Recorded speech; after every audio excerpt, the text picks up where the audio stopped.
Hello friends, मैं हूं राहुल पाटीदार। आप सभी का स्वागत है मेरे चैनल टेक टी राहुल में। आज का जो हमारा वीडियो है वो है हमारा मध्य प्रदेश वन रक्षक भर्ती 2022 के संबंध में। आज की वीडियो में मैं आपको बताऊंगा कि इसमें क्या क्या क्वालिफिकेशंस चाहिए, इसमें क्या क्या स्टेप्स रहती है, एग्जाम का पैटर्न कैसा रहता है, सिलेबस क्या रहता है, आपको जो इसमें शारीरिक मापदंड क्या होते हैं, इसमें इंटरव्यू होगा या नहीं होगा, इसके बारे में मैं आपको आज जानकारी प्रोवाइड करूंगा।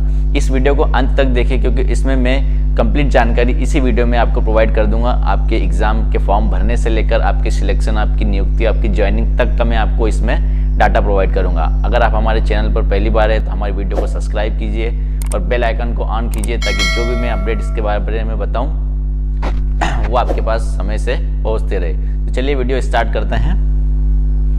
सबसे पहले देख लेते हैं कि इसमें क्या क्या आवश्यक शर्तें हैं, यानी कि आपके पास मिनिमम आपके पास क्या होना चाहिए तभी आप इसमें एलिजिबल रहोगे। तो इसमें जो सबसे पहला है, आपको आवेदक को भारत का नागरिक होना चाहिए, यानी कि इंडिया का उसको जो है सिटीजन होना चाहिए। सेकंड है, आवेदक की आयु न्यूनतम 18 वर्ष और अधिकतम 30 वर्ष की होनी चाहिए। इसमें आयु की छूट भी रहती है, अलग अलग कैटेगरी वाइज शासकीय सेवकों के लिए अलग होती है, जिसमें 3 से 5 साल की छूट रहती है। यानी कि अगर आपकी उम्र 35 साल या 38 साल है तो आप इस एग्जाम के लिए एलिजिबल है, और जो मिनिमम एज है वो है 18 से 30 वर्ष। तो और इसके अलावा इसमें आवेदक का रोजगार कार्यालय में जीवित पंजीयन होना चाहिए। अगर आपने ऑनलाइन जीवित पंजीयन करवाया हुआ है रोजगार कार्यालय का तो वो जीवित होना चाहिए और उसका एक्सपायर नहीं होना चाहिए।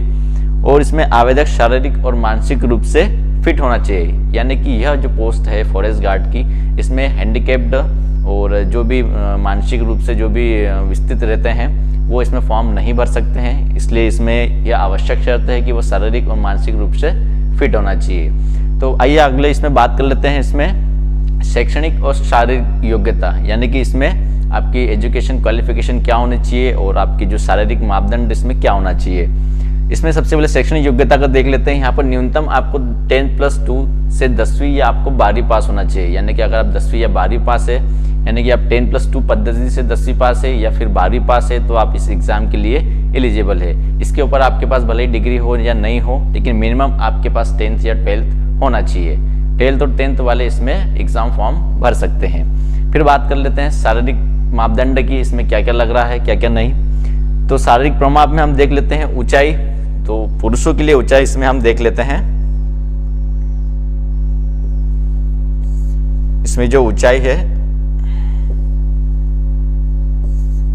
जो पुरुषों के लिए इसमें ऊंचाई वो है 163 सेंटीमीटर, और इसके लिए आपका जो सीना इसमें होना चाहिए आपका 79 सेंटीमीटर, और इसमें सीने का न्यूनतम फुलाव आपका होना चाहिए 5 सेंटीमीटर का, यानी कि आपकी जो छाती की जो चौड़ाई है जो भी है उसका जो उसका माप है वो आपका 79 सेंटीमीटर होना चाहिए पुरुषों के लिए। और जब आपका फिजिकल होगा तब आपका मिनिमम उसमें 5 सेंटीमीटर का फुलाव होना चाहिए। उसके अलावा महिला के लिए इसमें देख लिया जाए तो महिला के लिए इसमें ऊंचाई 150 सेंटीमीटर होनी चाहिए, और इसमें सीने और इस सीने के जो फुलाव है इसमें ज़रूरत नहीं रहती है, अपेक्षित नहीं है, इसमें कोई मैटर नहीं करता है महिलाओं के लिए।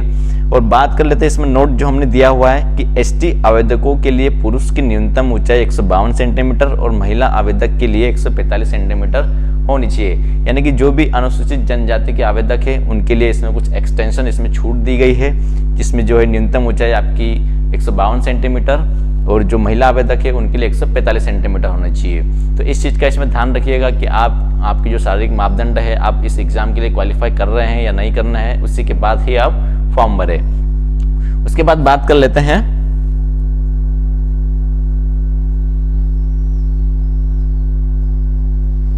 परीक्षा का पैटर्न। तो परीक्षा का पैटर्न जो इसमें हम देख लेते हैं इसमें कितने तरीके से काम करता है। यहाँ पर कुल 3 स्टेप है एग्जाम की, यानी कि सबसे पहले आपकी लिखित परीक्षा होगी। लिखित परीक्षा होने के बाद आपकी जो सेकंड स्टेप आएगी और एक और थर्ड स्टेप आएगी, उसको भी हम देखेंगे। तो सबसे पहले हम देख लेते हैं हमारा जो है लिखित परीक्षा को, यानी कि इसमें जो रिटन एग्जाम होगा आपका, यह एक तरीके से आपका ऑफलाइन रहेगा, आपका MCQ बेस्ड रहेगा, यानी कि आपको मल्टीपल चॉइस क्वेश्चन रहेंगे, उसको आपको टिक करना रहेगा सही आंसर को। तो आपकी जो लिखित परीक्षा रहेगी वो रहेगी आपकी 100 प्रश्नों की और कुल 100 अंक के रहेंगे, यानी कि 1 नंबर का 1 क्वेश्चन रहेगा। इसमें कोई नेगेटिव मार्किंग नहीं है, इस चीज़ का ध्यान रखिएगा, और ये आपके लिए बेनिफिशियल भी है। और इसमें जो समय आपको मिलेगा वो रहेगा 2 घंटे का, यानी कि आपके पास 2 घंटे का समय रहेगा, जिसमें आपके पास 100 क्वेश्चन रहेंगे 100 मार्क्स के, और 1 क्वेश्चन 1 मार्क्स का रहेगा, कोई ऋणात्मक इसमें गणना नहीं होगी। और उसमें बात कर लेते हैं कि आपका जो 100 प्रश्न है वो किन किन सेक्शंस में डिवाइड है, यानी कि आपका जो सिलेबस रहेगा वो क्या रहेगा उसको देख लेते हैं। तो इसमें आपका जो क्वेश्चन पेपर रहेगा, एक चीज़ मैं आपको इसमें क्लियर कर दूं कि जो 2017 और 2018 में जो एग्ज़ाम हुआ था उसमें ये जो 5 सेक्शन उन्होंने कर दिए थे, लेकिन जो 2016 और 17 में एग्ज़ाम हुई थी उसमें 4 सेक्शन थे। इसमें अलग अलग सेक्शन में 25 क्वेश्चन आते थे। लेकिन जो पिछले साल 2018 में जो एग्ज़ाम हुई थी, 2017 में एग्ज़ाम हुई थी, उसमें जो उन्होंने जेल प्रहरी के साथ में ये एग्ज़ाम लिया था फॉरेस्ट गार्ड का भी, और उन्होंने जो पैटर्न है उसको चेंज कर दिया था।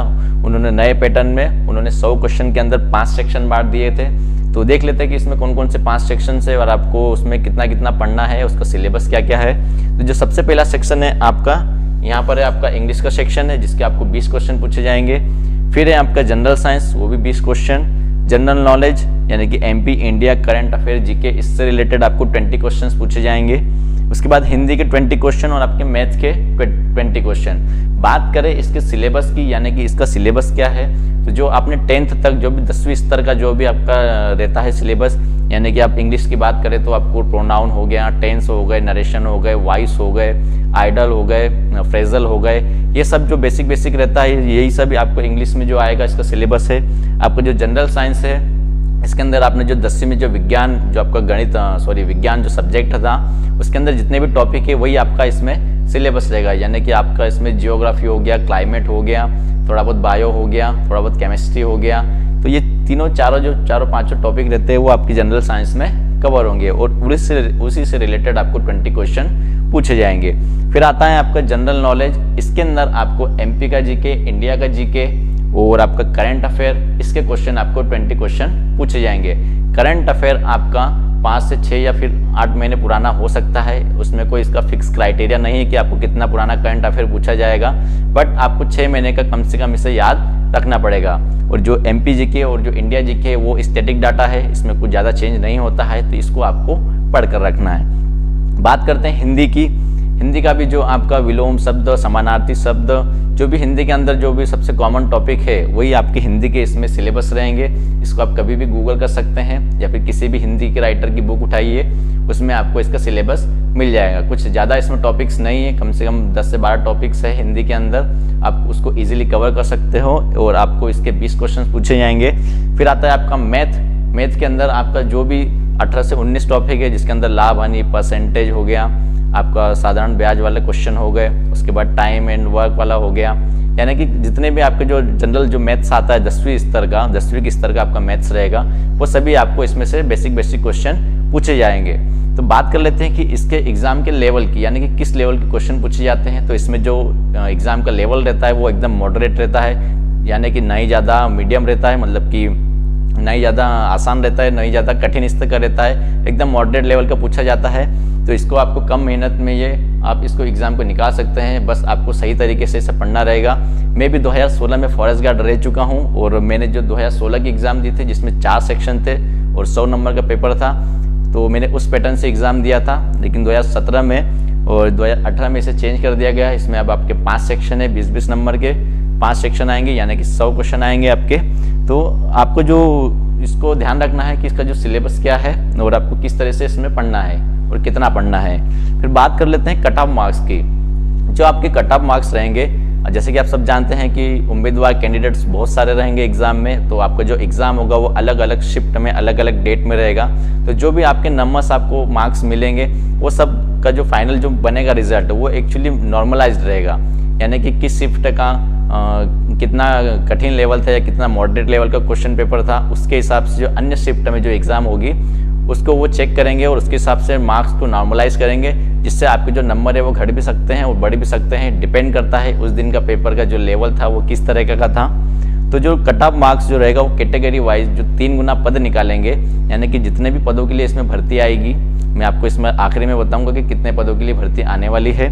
तो जितने भी पद रहेंगे उसके 3 गुना पदों के लिए वो आपको सेकंड फेज के लिए आपको क्वालिफाई करेंगे और जो 3 गुना जो उम्मीदवारों के मार्क्स रहेंगे उन्हीं के मार्क्स के ऊपर आपका जो नॉर्मलाइज्ड रिजल्ट आपका निकलेगा। तो जो भी इसका कट ऑफ रहेगा वो आपकी कैटेगरी वाइज जो उसके 3 गुना कैंडिडेट रहेंगे उसके ऊपर डिपेंड करेगा। उसके बाद बात कर लेते हैं परीक्षा पैटर्न का जो है दूसरा स्टेप, यानी कि जो आपका सेकंड स्टेप है।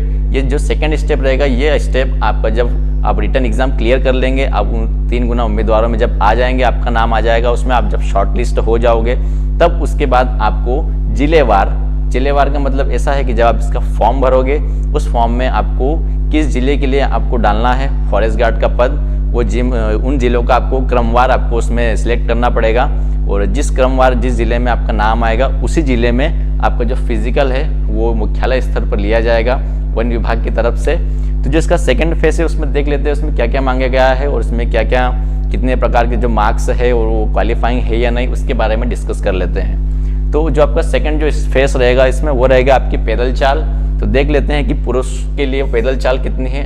पुरुषों के लिए रहेगी आपकी 25 किलोमीटर की, यानी कि 25 किलोमीटर की पैदल चाल रहेगी।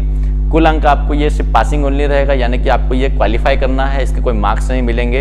अगर आप ये क्वालिफाई नहीं करते हैं तो आप यहाँ से इस एग्ज़ाम से, इस स्टेप से आप बाहर हो जाएंगे, और इसके लिए आपको समय मिलेगा 4 घंटे का। तो आपके पास 4 घंटे रहेंगे, आपको पैदल चाल के थ्रू 25 किलोमीटर की दूरी तय करना है।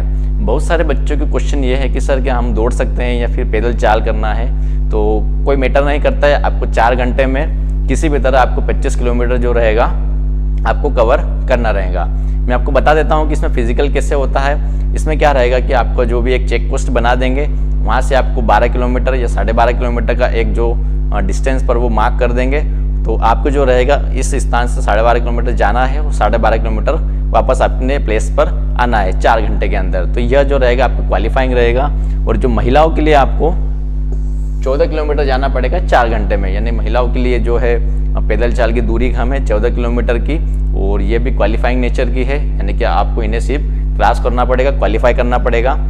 और उसके बाद देख लेते हैं आपका परीक्षा का पैटर्न थर्ड स्टेप, यानी कि इसमें तीसरा स्टेप क्या है।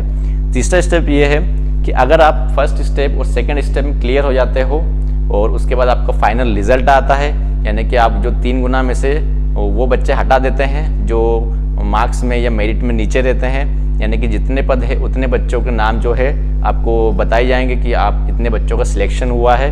फिर उन्हें वन विभाग की तरफ से मेडिकल के लिए बुलाया जाता है। इसमें एक चीज़ मिस हो गई है, वो है इंटरव्यू।